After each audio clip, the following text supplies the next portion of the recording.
de este alegato, que es la calificación legal que pretendemos, mencionaré que antes de este juicio ya se encontraban acreditadas numerosas circunstancias que son relevantes para este proceso. Se trata de sentencias firmes, basadas en autoridad de cosa juzgada, y que constituyen, a nuestro entender, realidades jurídicas irrefutables. Así, la excelentísima Cámara Federal de la Capital Federal, Criminal y Correccional, en diciembre del 85 ha dictado la sentencia en la denominada causa 13 del 84. Allí se tuvo por acreditado el plan criminal de exterminio. Como esta sentencia se encuentra incorporada a este proceso, solo mencionaré 3 aspectos sucintamente que hacen a las presentes actuaciones. Aquí, en el capítulo 11.1, se señaló que los secuestradores eran integrantes de las Fuerzas Armadas, policiales o de seguridad, y si bien en la mayoría de los casos se proclamaban genéricamente como pertenecientes a alguna de dichas fuerzas, aparecían en algunos casos disfrazados con burdas indumentarias o pelucas. Y en el punto 4 se hace referencia a los secuestros que ocurrían durante la noche en los domicilios de las víctimas y siendo acompañados en muchos casos por el saqueo de los bienes de la vivienda. Y en el capítulo 12 dice que las personas secuestradas eran llevadas de inmediato a lugares situados dentro de unidades militares o policiales o que dependían de ellas, que estaban distribuidos en el territorio del país y cuya existencia era ocultada al conocimiento público. Entre los principales centros clandestinos que desarrollan el punto 7 habla del Campo de Mayo y los 3 centros que se conocen en ese momento que existían dentro de la guarnición del Campo de Mayo, que eran el Campito Los Tordos, la Escuela de Judo Oficial de Sargento Cabral y la prisión militar de Campo de Mayo. Y por último, considerando 5.3, en el caso 102, se ha podido acreditar la muerte, entre otros, de Florial Edgardo Avellaneda.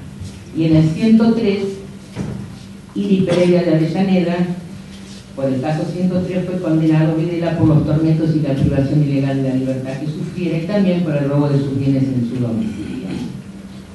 También la Corte Suprema, en diciembre del 86, al confirmar esta sentencia, también puntualizó o caracterizó el plan criminal y en el punto E mencionó realizar todas esas acciones con la más absoluta clandestinidad, para lo cual los secuestradores ocultaban su identidad, obraban preferentemente de noche, mantenían incomunicadas a las víctimas, negando a cualquier autoridad, familiar o llegado el secuestro o el lugar de alojamiento.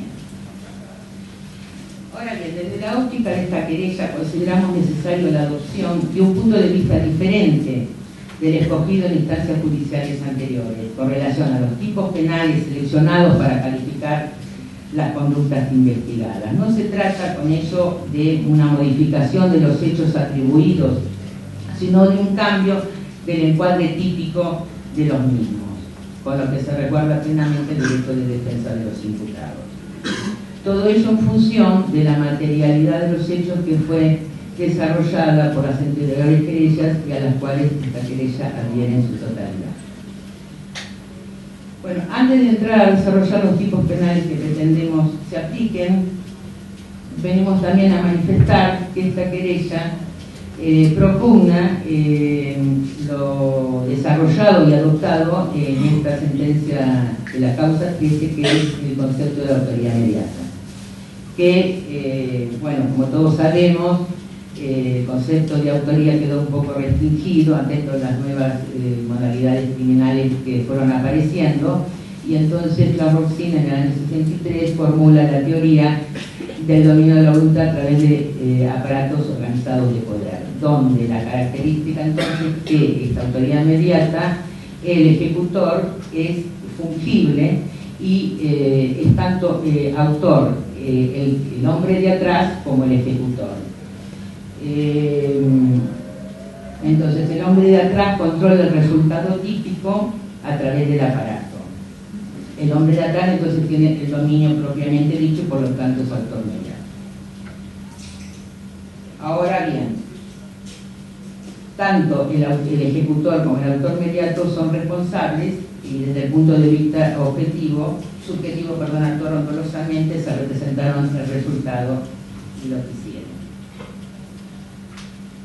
En cuanto a la calificación al tipo de la privación ilegal de la libertad que solicitamos se aplique, consideramos que solo se podrá ser autor en sentido jurídico penal que revista la calidad de funcionario público, en el sentido del artículo 77 del Código Penal. De las constancias de autos y las propias declaraciones de los imputados surge con claridad que todos serán funcionarios públicos. Ahora bien, estas facultades conferidas para que se configure el delito tienen que ser realizadas de modo arbitrario o abusivo, es decir, ilegal, y que afecte, por supuesto, la libertad del individuo. Entonces, es un delito de instantánea realización, se consuma formalmente en el primer momento de efectiva privación de la libertad. Sebastián Soler dice que puede ser cometido por omisión, consistiendo en este caso en no hacer cesar una situación de privación de libertad preexistente, estando obligado a ello conforme con la ley o a causa de la propia conducta anterior. Y Creus coincide en también que la consumación puede realizarse mediante omisión. Bueno, es un delito doloso, se satisface con la comprobación de al menos dolo eventual. Ahora bien, la clandestinidad con que los imputados realizaron los secuestros, el ocultamiento que existió de los centros clandestinos de detención, tiene o da la conciencia de esa ilicitud por parte de los imputados. Hay un agravante en esta privación ilegal de la libertad, que es el uso de violencias y amenazas, y que en las presentes actuaciones se ha comprobado. Media violencia cuando ésta se aplica sobre el cuerpo de la víctima o sobre terceros que tratan de impedirlo, y se configura la amenaza en la medida que también se intimide a la víctima o al tercero. No cabe duda de que, a pesar de la detención ilegal que sufrieron las víctimas de actos, se consideran presos en el sentido que establece el Código Penal. También la Excelentísima Cámara, en la citada causa 13, estableció la circunstancia de que esas detenciones no hubiesen sido llevadas a cabo de acuerdo con las restricciones legales, no cambia la categoría de presos. En cuanto a tormentos o perseguido político, bueno, se encuentra acreditada en las presentes actuaciones que, en encontrarse privado de su libertad, fueron las dos víctimas de auto atormentadas. El sujeto pasivo del delito es una persona privada de su libertad y el sujeto activo es un funcionario público, como había revelado recientemente. Ahora bien, ya es doctrina y jurisprudencia pacífica que las víctimas, por el solo entrar a un centro clandestino, se configura el delito de tormentos.